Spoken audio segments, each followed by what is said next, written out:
Hello नमस्कार जय हिंद वंदे मातरम साथियों। मैं दिव्य रघुवंशी आप सभी लोगों का स्वागत करता हूं आज की इस वीडियो में।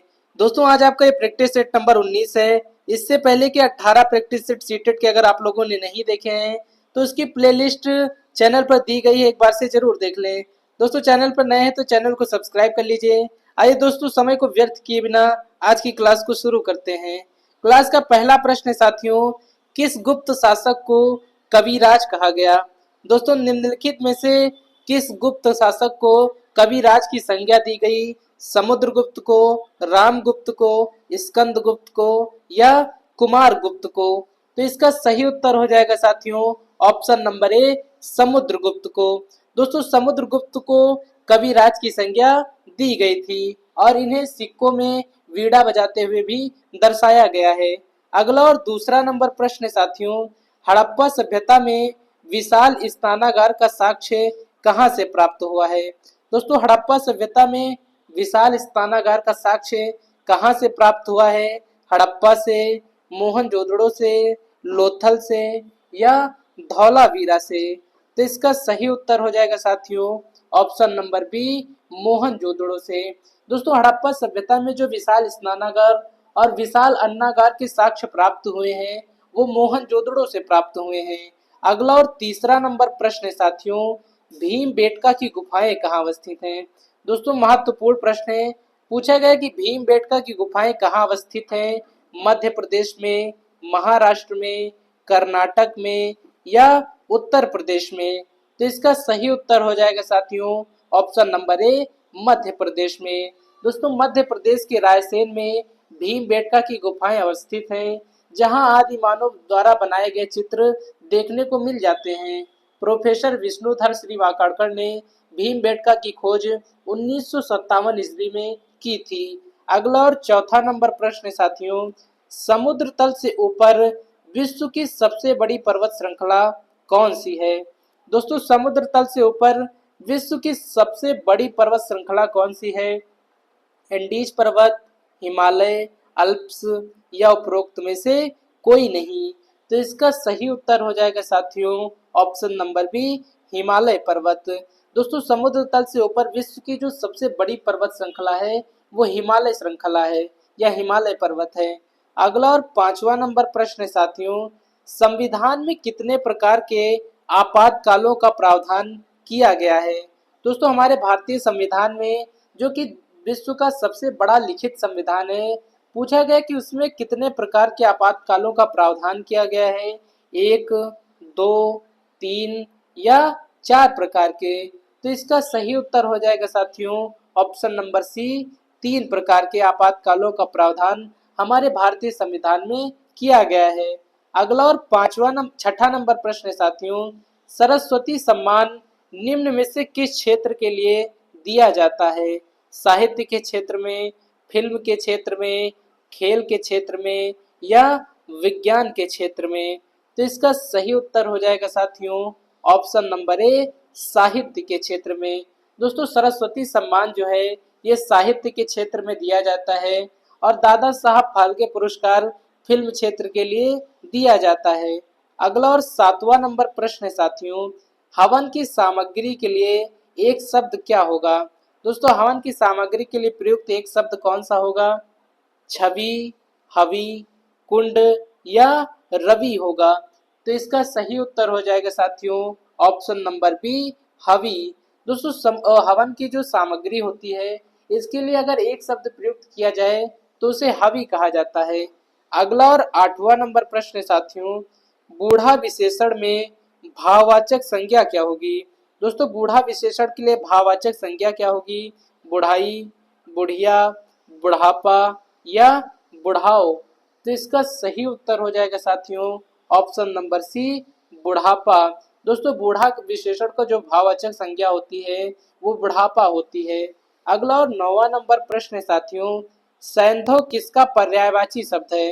दोस्तों महत्वपूर्ण प्रश्न है, पूछा जा सकता है। पूछा गया कि सैंधव किसका पर्यायवाची शब्द है? घोड़े का, हाथी का, नदी का या पहाड़ का? तो इसका सही उत्तर हो जाएगा साथियों ऑप्शन नंबर ए घोड़े का। दोस्तों सैंधव जो है ये घोड़े का पर्यायवाची शब्द है। अगला और 10वां नंबर प्रश्न है साथियों, महर्षि शब्द में कौन सी संधि है? दोस्तों महर्षि शब्द में किस संधि का प्रयोग किया गया है? गुण संधि, वृद्धि संधि, अयाध संधि या उपरोक्त में से कोई नहीं। तो इसका सही उत्तर हो जाएगा साथियों ऑप्शन नंबर ए, गुण संधि। दोस्तों महर्षि शब्द में गुण संधि प्रयुक्त हुई है।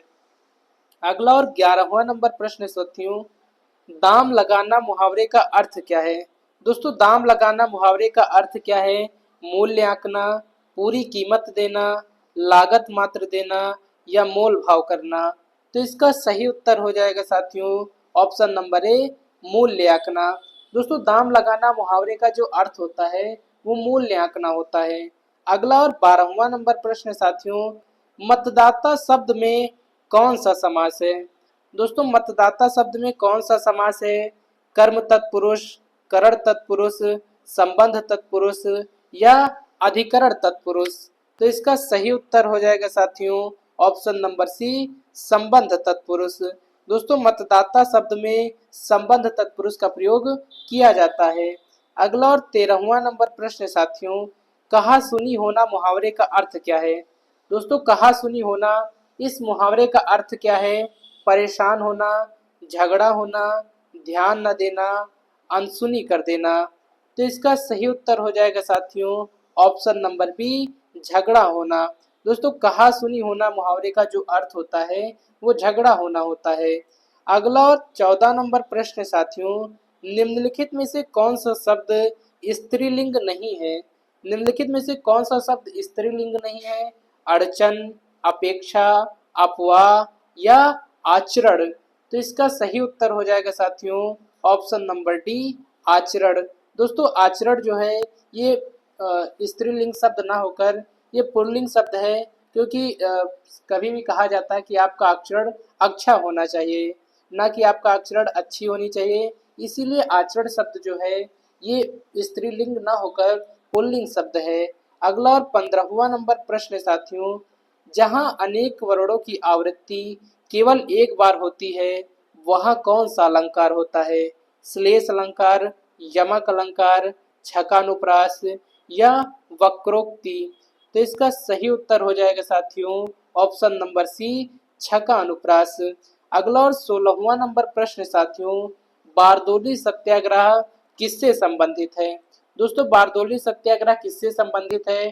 डॉक्टर राजेंद्र प्रसाद से, वल्लभ भाई पटेल से, महात्मा गांधी से या जवाहरलाल नेहरू से। तो इसका सही उत्तर हो जाएगा साथियों ऑप्शन नंबर बी, वल्लभ भाई पटेल से। दोस्तों 1928 में बारदोली सत्याग्रह हुआ था, जिसके बाद बारदोली की महिलाओं ने वल्लभ भाई पटेल को सरदार की उपाधि दी थी। इसके बाद से पूरा देश वल्लभ भाई पटेल को सरदार वल्लभ भाई पटेल के नाम से जानने लगा था। अगला और 17वां नंबर प्रश्न है साथियों, पानीपत का दूसरा युद्ध कब हुआ था? पानीपत का दूसरा युद्ध कब हुआ था?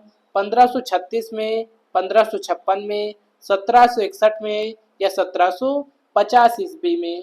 तो इसका सही उत्तर हो जाएगा साथियों ऑप्शन नंबर बी, 1556 ईस्वी में। अगला और 18वां नंबर प्रश्न साथियों, पूछा गया कि भारत के किस राज्य को चावल का कटोरा कहा जाता है? भारत का वह कौन सा राज्य है जिसे चावल का कटोरा कहा जाता है? आंध्र प्रदेश को, तमिलनाडु को, केरल को या उत्तराखंड को। तो इसका सही उत्तर हो जाएगा साथियों option number A, Andhra Pradesh को। दोस्तों आंध्र प्रदेश भारत का एक ऐसा राज्य है जहां धान का उत्पादन सबसे अधिक होता है और इसीलिए इसे चावल का कटोरा भी कहा जाता है। अगला और 19वां नंबर प्रश्न साथियों, विश्व में सबसे विशाल मरुभूमि कौन सी है?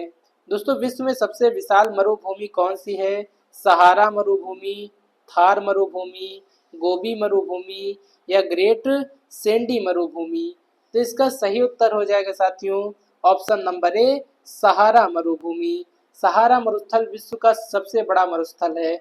अगला और आज की क्लास का अंतिम प्रश्न है साथियों, एलोरा के कैलाश मंदिर का निर्माण किसने करवाया था? दोस्तों एलोरा के कैलाश मंदिर का निर्माण किसने करवाया था? महत्वपूर्ण प्रश्न है।